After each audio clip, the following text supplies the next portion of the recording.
Cubs win, Cubs sweep, tie sweeps, we sweep. That and a whole lot more coming up on the 7-Man postgame show right now.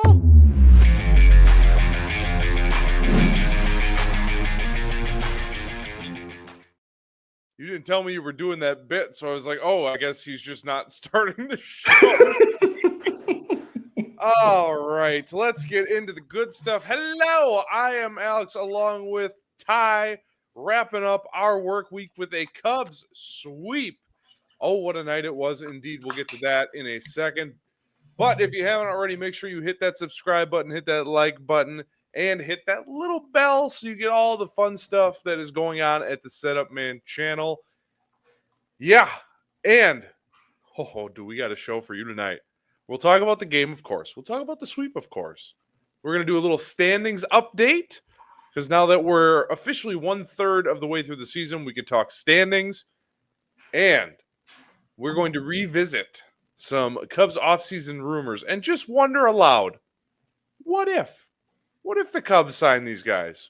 What would our team look like? Even though our team is pretty damn good. They finish off the sweep against the Rockies. It wasn't pretty, but the Cubs, with their win today, have won 12 out of their last 15. So the big blue train is rolling, Ty. Ooh, what a run they've been on, huh? Who would have thought? Fun. It's been a lot of fun.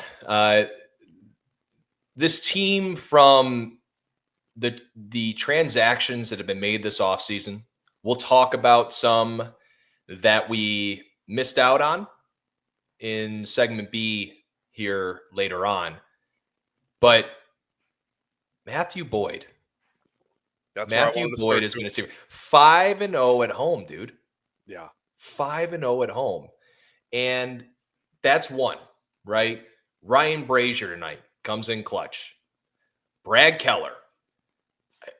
It's just on and on and on of certain names that have just impacted this ball club that realistically, looking back on, were discussed at we weren't really discussed at the surface level too much. And I remember when Matthew Boyd was signed and everyone thought, we're giving that much money to a guy who has had the injury history that he has had. Imagine if we didn't have him. Oh my gosh, yeah. I mean, just imagine, dude. Well, here's the bummer. Because he's been so good, it's like, oh man, what if Steele didn't get hurt? What if Shoto was still healthy and cruising? It's like, oh, not that it feels like a wasted year, but you're right. He has been that good. Tonight, he went 6 innings, only gave up 4 hits, no earned runs, and 8 strikeouts, and he was getting ahead of hitters. He was aggressive, and really the Rockies did not have any answers for him. And halfway through the game, I'm like, man, if Steele was still healthy, if Shoto was still healthy, it's like this team would just be an absolute rocket ship to the moon. So that part's a bummer, but you're right. We're like, oh God, we gave that guy how much money? And without him, I mean, where would we even be at this point? It's shocking. Colin Ray, same thing. I mean, these guys that, and who knows really where the Cubs. There was a really good video by Lance from Marquee of discussing what the Cubs have done this year when it came to all the different things that comes to the success or has developed into what we've seen from them this year, which is, fastball shape. I mean, you're talking like guys are throwing like 93 to 94 and missing barrels consistently. And we're seeing this, and it's so unique. And it's a different like level of analytics that I can't really comprehend, if I'm being honest with you all. So leave it to Lance and those guys over at Marquee to give you a little bit more information on that front. But overall, right now, this team has just found ways to win ball games. And that is very cliche. We've repeated this over and over again. But even right now, like they, in essence of the entire year, this season in particular, I'm sorry, guys, we apologize for being a little late with the show. I had a traffic jam that I was in for about 2.5 hours. So my brain is a little off center right now, if I'm being honest with you. As it would be for anybody. It's a little rough. 10.5 hours in a car will do that to you. But Yeah. but going back to my point though, of just like this team has done things in like, even like with tonight, or like this 3-game series was the second lowest amount of runs they've scored in a 3-game set this entire season. And who'd have thought that would come against the Rockies, but you still found a way to win, right? The other series were the Phillies and San Diego. So this team, man, it's just a lot of fun. It's enjoyable to watch. We've said it multiple nights in a row now. Matthew Boyd, man, rock star. Yeah. Speaking of rock stars, so not only was he awesome tonight, I have a stat of the day that will require the choir to come in about our center fielder, who is also a rock star, Mr. Pete Crow-Armstrong. He just keeps, with all these crazy stats popping up, he just keeps hitting all these feats. So, choir. Stat of the day. So, PCA hit his 15th home run tonight. Wow. With that 15th home run, right? That alone is nuts. I know before the season, Kyle were like, if he hits 18, that's really successful. He's at 15, and we are not even at June. Wild. So, PCA hits his 15th home run tonight, becoming the 5th fastest player since 1900. 1900 to hit 15 homers and 15 stolen bases in a season. He did it in his 56th game. That is per Jesse Rogers. Without him, they don't win tonight. Obviously, he had the game-winning hit with his homer, but just another day at the office. And he had a couple other plays during the game, too, that just looked like routine fly balls for him, where most guys would be having to Superman dive to catch these balls. And he's just, whatever, waste catch. Oh, no big deal. Back to the dugout. It's just, he's incredible. One play exemplifies PCA tonight. So it was the only run of the game scored, which of course was the fly ball to center field. I believe it was by Tyler Freeman, if I'm correct. I think so. He gets up against the wall, right? PCA, I actually think, thought that he could throw the guy out at home. He absolutely took a shot. I know it bounced to Shaw and Shaw cut it off, whatever. He absolutely was just letting it fly. But it's that type of confidence, and that is a huge credit to Counsell and Hoyer for saying what PCA went through last year, which was, hey, you're going to struggle. You have to find out who you are as a player. But what we want you to do is play stellar defense, because that is what you're really good at, and that's what you're most confident in. And what they do, they gave him that entire season. You saw, obviously, if you've seen on MLB Network, you've seen how his stance has decreased in length. He started to be more, I would say, like concise with his movements. There isn't a lot that's going on when it comes to his swing. And for a player that just needs almost like hey, let this kid go, just give him just something to work with that can make his life easier. And credit to Dustin Kelly and the Cubs for what they've done with him as a player. But they've developed him into this unicorn. I was talking to my dad earlier. I'm like, I don't understand how he does what he does at the dish. I know he has, like I said, he's made adjustments when it comes to his swing, but he swings at everything still. Yeah. But it's one of those players, everyone, that probably from when he played USA baseball to when he was in travel baseball growing up, everyone just said, this kid is just different. He truly is. And I'm just very glad that, going back to what we said earlier in the year, we traded El Mago for El Mago Jr. Ooh. And oh boy, is he fun to watch. It is crazy, and that's the obvious comparison is Javi. But I had made this point a couple weeks ago with Kyle on the show.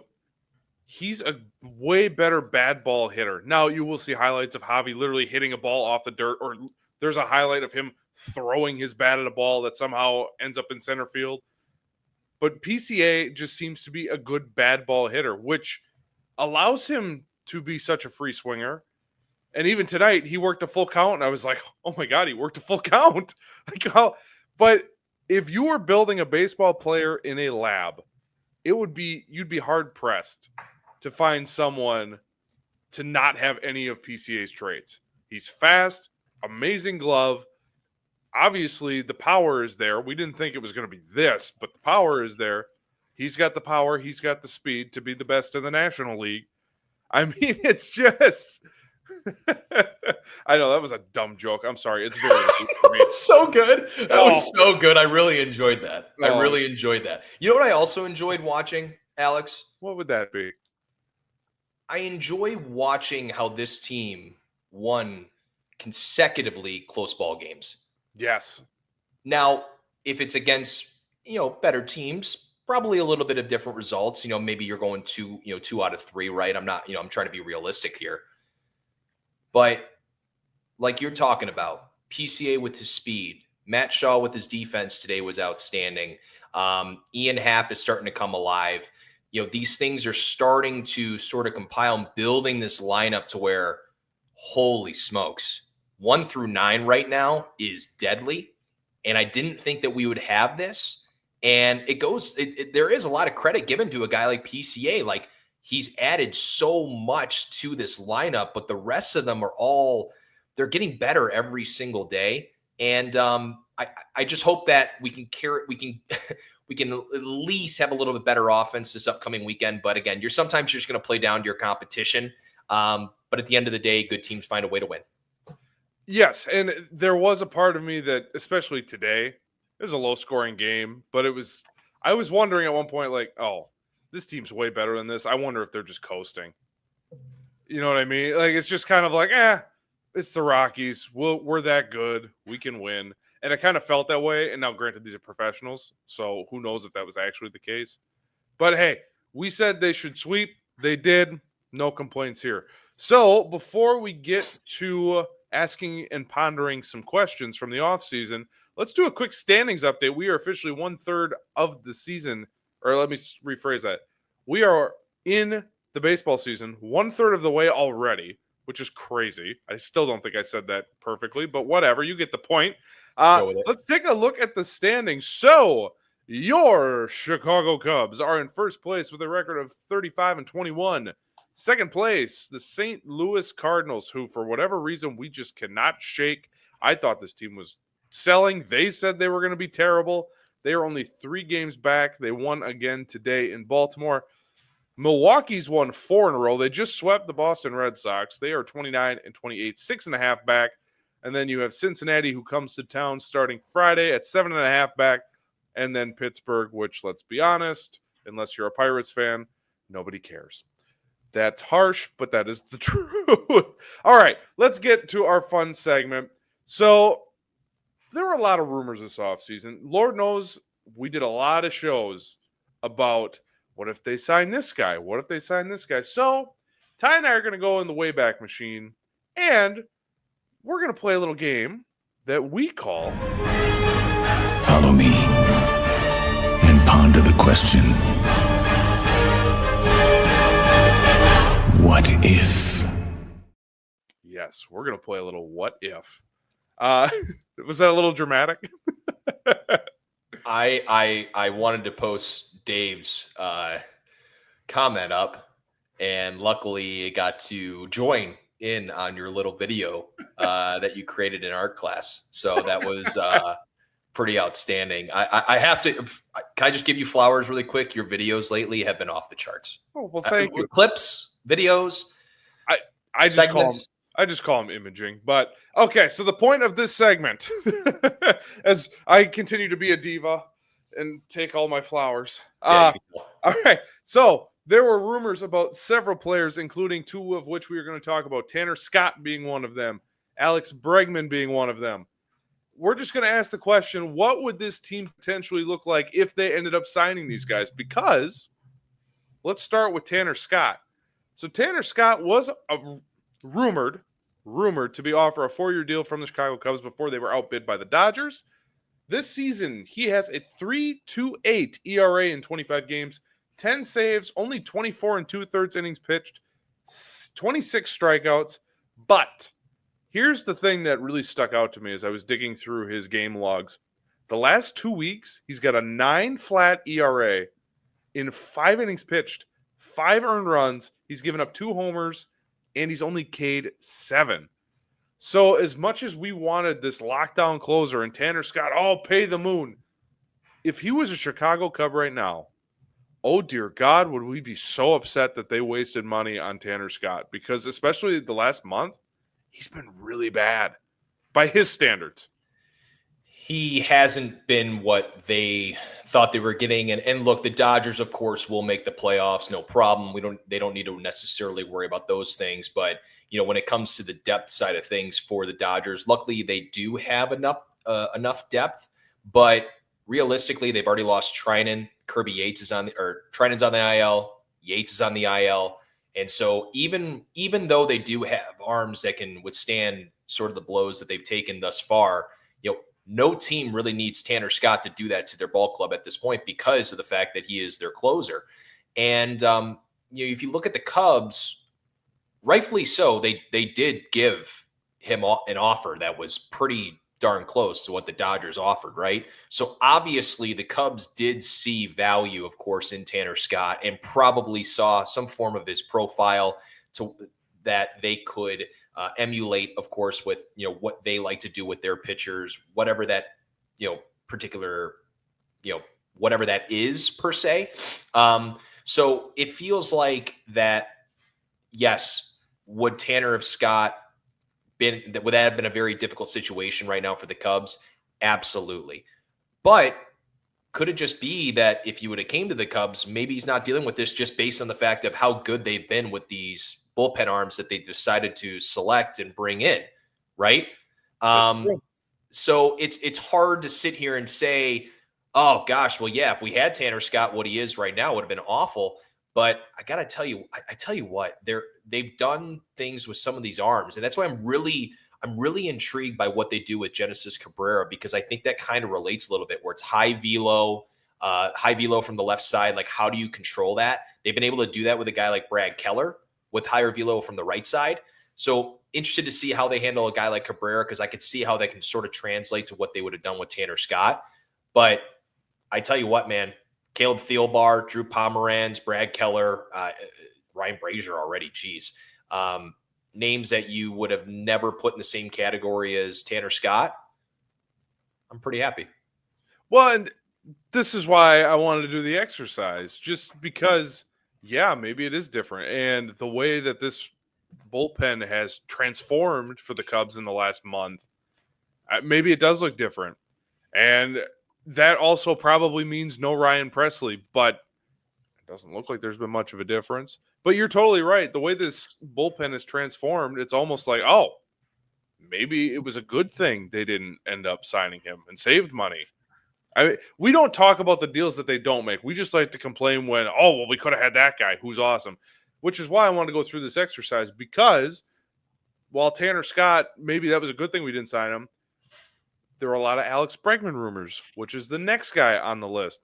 So Alex Bregman this season has a 3 WAR already.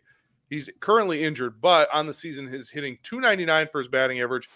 He's got 35 stakes, which is baseball slang for RBIs. He's got a 385 OBP, and he's got a 553 slugging percentage. And let's be honest, if you had Bregman at third, yes, the questions about what do you do with Shaw then remain. But ultimately, having Alex Bregman would be leaps and bounds better than what the Cubs' third base situation had been until Shaw came back up or re-debuted. So the only reason, in my opinion, that before this season, so I don't want to do the Monday morning quarterback thing where I could say that was better, because I felt like at the time that they could have used Nico Horner to get another pitcher, which right now, is from a starting rotation standpoint, we're in a weak part of the schedule right now, but it would be really nice to have another top level arm, at least a number 2 that you can have for, what they have coming up in their schedule with some tougher matchups. So yes, I would have loved if they moved Nico and were able to get a guy like Shaw. I would agree with you. I think Alex Bregman, of course, would have been a much better player to have on the left side offensively and well, not necessarily defensively right now, but probably would have been fine, right? Would have been sustainable over there. So yes, it would have been very nice to have him, but we, of course, the Cubs like to use their money wisely, and they're right now sitting there saying, thank God that Matt Shaw figured something out at AAA. Because if that didn't work out, imagine if Shaw came back. You remember those stats I brought up the other day when I talked about what our third baseman did during that time period between of when Shaw went to AAA and came back? Like, could you imagine if Shaw continued that trend of what he had at the beginning of the season?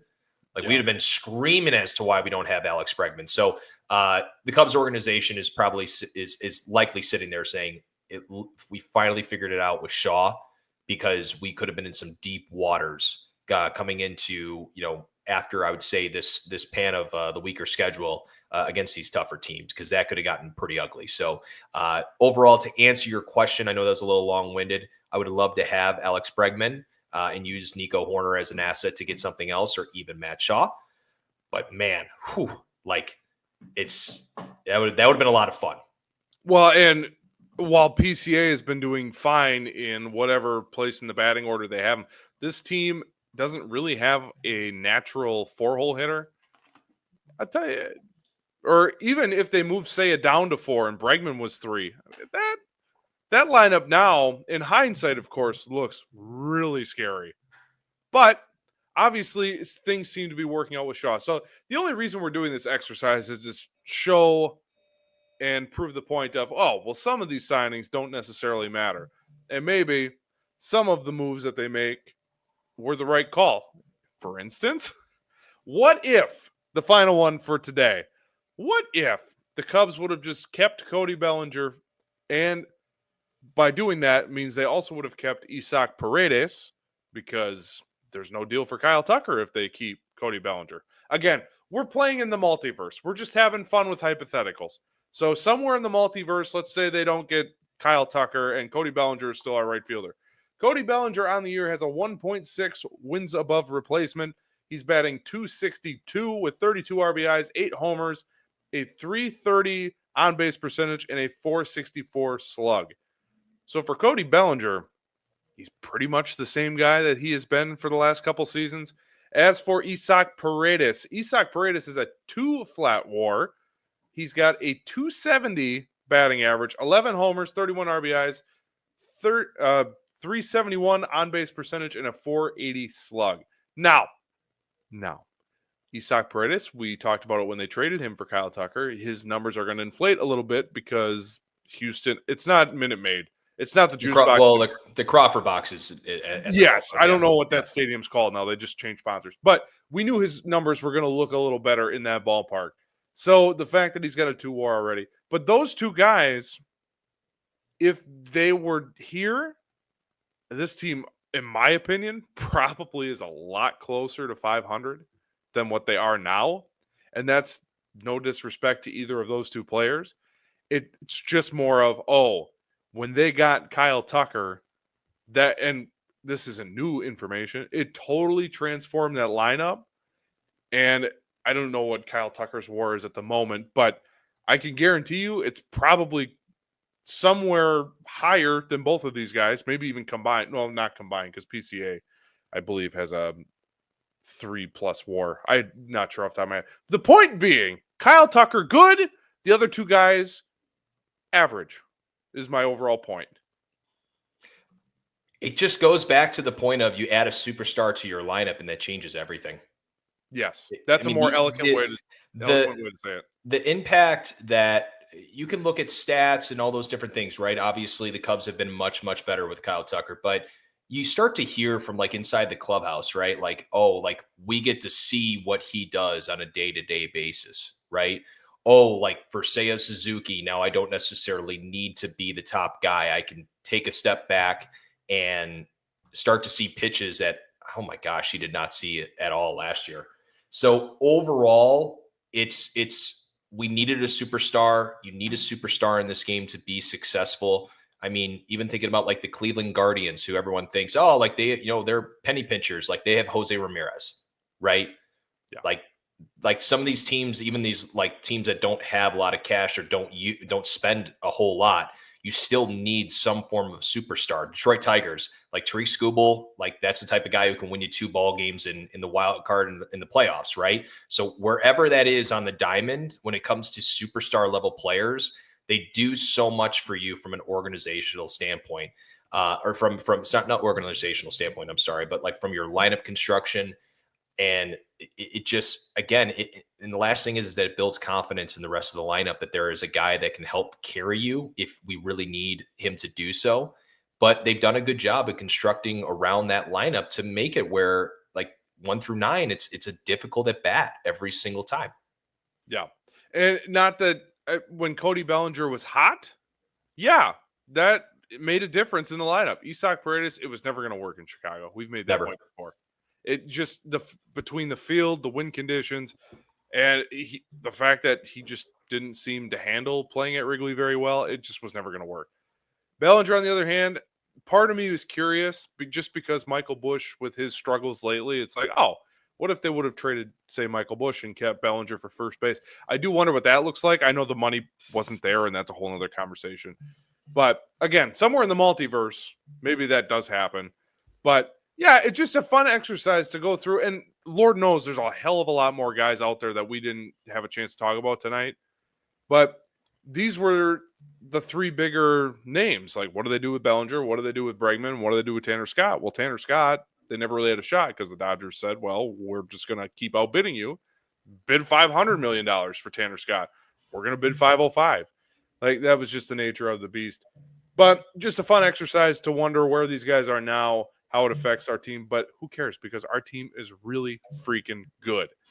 Speaking of, I was going to play the ad for Obvious Shirts, but it's 11 o'clock Wrigley time now. So we're just want to thank everyone for their engagement in the chat, for the people that are viewing this episode. Like, we know it's late. Again, that's on me and the great town of Payson, Arizona had decided to have an entire stoppage and couldn't get home. So for the folks that have been saying that some of my points have been bad tonight, go ahead, say it all you want. I drove 10 and a half hours today, so maybe my points are a little off, but we appreciate your engagement and hope you're enjoying this episode. Back to you, Alex.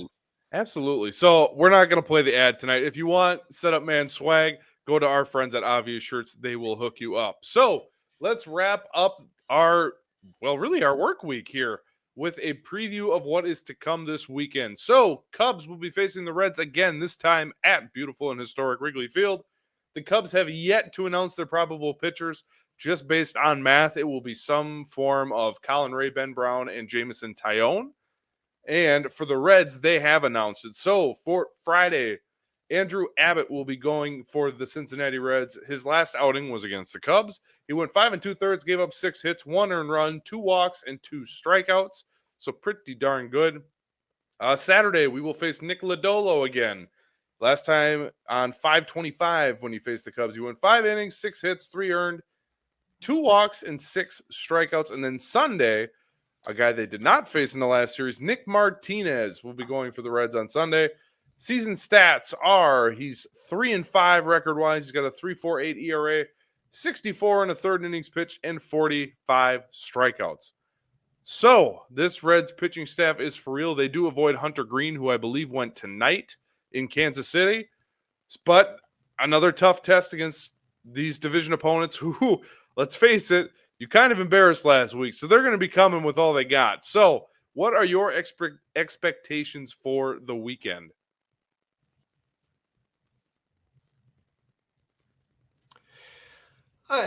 It's very tough based off the fact of, like you mentioned, right? You're coming off of a weekend where they're probably pretty pissed off at the way that they perform, but now the Cubs, you get to see the same guys in Martinez or not. Sorry, not Martinez, Lodolo and Abbott, which I think is huge. That it's Abbott's not necessarily like the guy that he's not going to be striking out 10. So it's a guy that you can work the count again. It's really difficult to measure what this team will do based on these the wins at Wrigley. I cannot get over the fact of how much they impacted this last series and how much they probably will this upcoming weekend. So this goes to the arms that are going this weekend. You said it was, I'm sorry, repeat those three again. It was Friday, for the it'll Cubs. be for the Cubs, just based on the math, it's going to be some combination of Colin Ray, Ben Brown, and Jameson Taillon, assuming there are no changes. Oh dear Lord. I don't know if I can do Ben Brown again, man. It's getting to that point. But let's just say, okay, let's look at Friday then, right? So this goes back to what we talked about with Hunter Green last time, which was it sets up the entire weekend and how Friday goes. Because Saturday is going to be a lost cause. If Ben Brown is on the mound, I'm sorry, folks. I do not have any confidence in him right now. I don't have a confidence at all in a 2-pitch pitcher. And so I'm a little worried about how he is going to handle himself on Saturday. So if I'm looking at Friday and I'm looking at Sunday, I need Taillon to really step up, come off that incredible outing he had in against Colorado on Memorial Day. And then Friday, Colin Ray is just he's got to use the ballpark to his advantage. He's got to be able to throw first pitch strikes. If he walks the ballpark again, unfortunately, this bullpen got worked a little bit. Not worked, but got a lot of work in, of course, the last couple of days. So I'm a little worried about this weekend, if I'm being honest with you, Alex. I don't have that much confidence based on the arms we have going on Friday and Saturday, unless Colin Ray really surprises me, and the fact that we used the bullpen a ton the last couple of days. So, look, the offense has to come alive this weekend. This is where we need you to play above your competition, because the last couple of days, unfortunately, they played to the level of their competition. Interested to see if PCA can now get back a little bit more on that hot streak. I know not necessarily was a dip, but I'd like to see him get going here after that bomb, because there was a couple games there where I was a little worried about him. But overall, I think it's just going to be a very interesting weekend of baseball with, the weather conditions. So, Alex, did we lose you? No, I'm here. Okay. All right. Just making sure. My internet is, I have an alert, so we're going to wrap this up. I agree with you. The fact that they swept Colorado and beat Cincinnati in their place last week, if you lose 2 out of 3, it's not all that surprising. Okay. We're just going to wrap this up. Just win a game. Sunday, preferably, that is my birthday, so I want to celebrate with a win and celebrate with you fine folks on Sunday. That'll be our next show. I am going to hop off this stream and go ice up, because I'm pretty sure my internet is going to crap out here. So thank you, Ty. Thank you, Setup Nation, for being in the comments. Make sure on your way out the door, hit that subscribe button, hit that like button. We're going to go ice up. We will see you Sunday night.